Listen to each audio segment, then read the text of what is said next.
السلام علیکم. سنا FM 89.4 میں اردو خبروں کے ساتھ میں ہوں نور الایمان. سب سے پہلے اہم خبریں.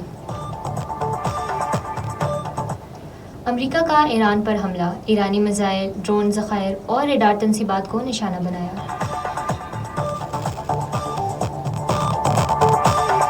نائب وزیر اعظم اسحاق ڈار کا ایرانی وزیر خارجہ سے ٹیلی فونک رابطہ، خطے میں امن کے فروغ کے لیے تعاون پر اتفاق.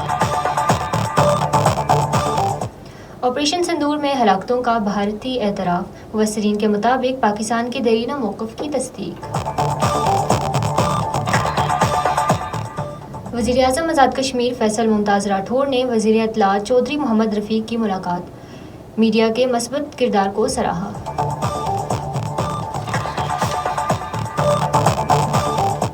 آزاد کشمیر میں انتخابی سرگرمیاں عروج پر، بھمبر میں چودھری طارق فاروق کی مختلف کارنر میٹنگز میں شرکت. ٹرانسپورٹ یونین کا کالعدم تنظیم کی کال مسترد، ٹرانسپورٹ سروس جاری رکھنے کے عزم کا اظہار. محرم الحرام میں پولیس کی شاندار انتظامات پر IG کی جانب سے پولیس کی حوصلہ افزائی. حکومت آزاد کشمیر کے ترجمان نے ایکشن کمیٹی سے مذاکرات کے پروپیگنڈے کو مسترد کیا ہے. کالعدم تنظیم سے کوئی مذاکرات نہیں ہو رہے، وزیر اطلاعات.